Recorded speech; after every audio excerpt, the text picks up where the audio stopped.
Chainsaw Man is a manga I think that's been deserving an anime for around the past year and a half. It's actually been blowing up when you look at the manga charts as of recently. I know manga nerd here, but yeah, it's been blowing up a lot as of recently. And I figured why not do a video on it? It's been something that I've been getting into for a while. And yeah, to be honest, I think Chainsaw Man is heat. So if you feel like any part of this video is biased, you're probably right because nigga, I love Chainsaw Man.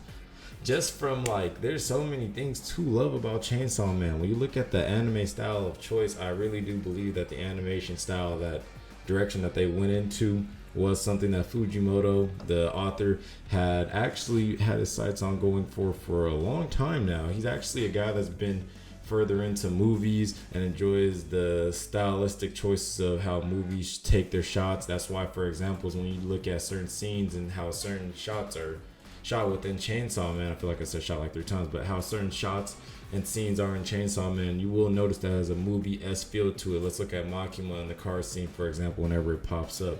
Animation-wise, Chainsaw Man is just beautiful. I really do think that the author knew what he wanted in his head, and he actually brought it to life. Shout out to Mappa for actually being able to bring his dreams to life. I actually do think Mappa is working really hard this season. I really do enjoy the animation style of choice. Now, everybody also has the thing about 3D. I really don't mind the 3D personally. I do think the 3D was a good choice to go into. I feel like we get more of a feel to death when it comes down to Denji's battles. I'm not the biggest person to ask about the differences between 2D and 3D. Obviously, when I see 3D, I see you could tell when something is 3D opposed to when it's 2D.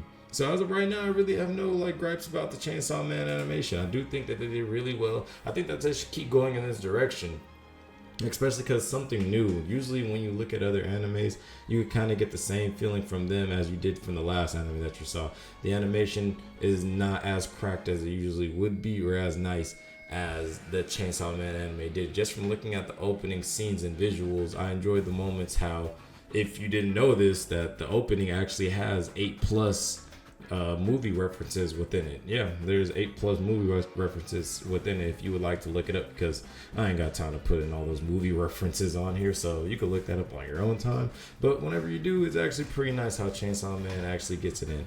Also, another thing I noticed offered about Chainsaw Man is the fact of the emotion within it, and shout out to the cast for voice acting these characters and doing these emotional scenes so well. I do feel as if episode 1 Denji compared to chapter 1 Denji, you felt the emotion more inside the anime than you did than the manga, as the anime did have way more emotional value to it. And I do obviously think that I think that Denji's main character snapped in the first episode of the anime by make you really feel bad for Denji and start trying to understand his situation and his circumstances, being a boy that father was gone at a very young age, around the age of 6.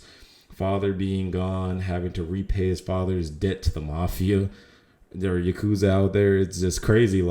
You would never expect for a little boy to have these kind of struggles, only being able to actually hang out with Pochita, who is, the only person who's been there for him. And, how ironic that it is that it's a devil out of all things that he's created the best bond with instead of people.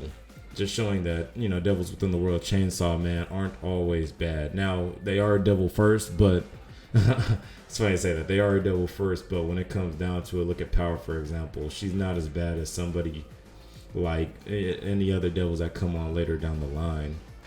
And then even then, when we just look at a solid side character, Makima.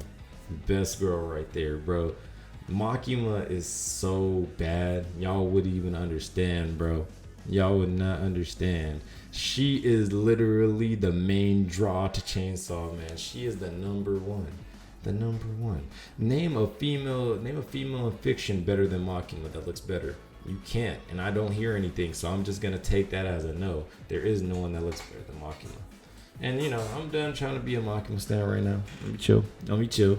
We all know how bad she is. I'm probably going to try to create a segment in this video of just straight up Makima. I should just make the video just her. Honestly, she's probably one of the most interesting characters in Chainsaw Man, aside from just looks.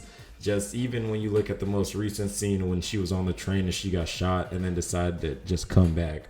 there's there's a lot of mysteries behind her, and that's why I do think that Chainsaw Man does shine, is how it brings in these subtle mysteries within the world of Chainsaw Man. Chainsaw Man does really well on not needing to have expository dialogue just to get their point across. I really do feel like Chainsaw Man is more of a visual than it is.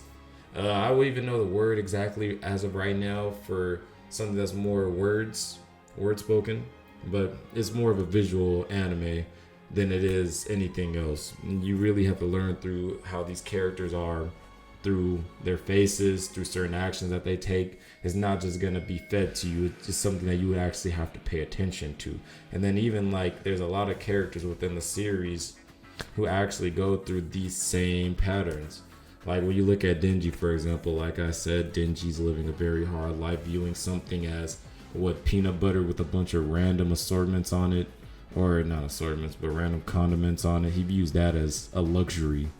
And then even when you look at somebody like Aki, for example, Aki having his parents die on him at a very young age also, when he had first ever even got to play with his brother out in the snow, when his brother was very sick, so he never even got these opportunities. So when you look at these two characters, they both have very tragic backstories, but both their backstories finally come full circle when Aki and Denji both decide that they would like to take out the Gun Devil. Denji doing it for obviously way different reasons than Aki. Aki's reasonings being revenge, being the fact that the Gun Devil has murdered thousands of people, and even including his own family. This raging on Aki's revenge to go against the Gun Devil and actually take action in it. That's why he joined Makima's organization. And even somebody like Power and Denji have a pretty good dynamic with each other when it comes down to they both work out on an operation on the level of, if you have something to provide for them, they will do it for you. That's another cool thing about them. This is a big brother being Aki, little brother being Denji, and then Power being the little sister. They start to build a relationship. This bond also starts strengthening as time goes on in the series, as we start seeing these characters have very casual moments together just by living with each other as Makima planned. Everything goes into it. These characters are actually starting to become something and actually gaining emotions toward each other instead of being against each other, opposing each other and at each other's necks all the time. That even goes to show when Aki was able to take a wound for Denji that was supposed to go to Denji when Kobeni had stabbed him. My bad, my thoughts are really everywhere, but like when Kobeni had stabbed him, Aki had even went on to take the stab, showing that, even though Aki does say it's for his own benefit at the end of the day, but in all reality with Aki, he's a man who cries when the doors are closed. Even going on to the power systems within Chainsaw Man, I do think the power systems are the most interesting point about it. Just knowing that a devil could create a contract with a human, and this human can use the devil's power or just a piece of the devil's power at that. Because that's when you get into a lot of crazy things, such as like people. Imagine if you had to give up both of your nuts, bro, just to get a devil's power. It could get pretty wacky with that power system. I really do enjoy it. I do think that it also brings in a feeling of anxiousness, my bad, never knowing to when something is ever gonna happen, knowing what's gonna happen to this character. And that also leads to my next point of deaths within the series. You never know what's gonna happen. Beware of having a favorite character within Chainsaw Man, because he could be gone in like the next 2 chapters, or he could be gone by the next episode.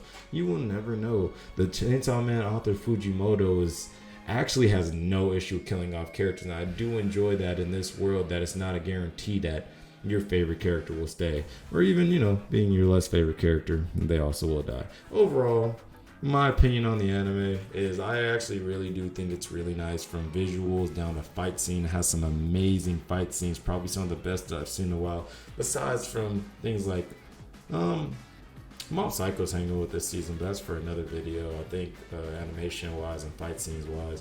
But yeah, from fight scenes to power system to the world to Denji as a main character to the relationships between Denji, Aki, and Power, I do think that Chainsaw Man does really well on it. I think Chainsaw Man is a very solid anime. I'm actually interested to see where it goes in around the next year or two, whenever season 2 actually ends up dropping. So yeah, hopefully it actually goes really well, and I believe that it will.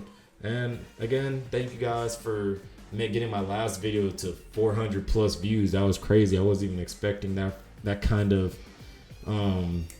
response to, you know, my Instagram posts and everything. And just if you guys are sharing, or even if I made it into the algorithm, thank you everyone for getting me to that. I really do appreciate it more than you think. Thank you guys for subbing me to me also. I don't know why I'm slurring my words so much today, but thank you guys for subbing to me also. I really appreciate it all. And yeah, send out.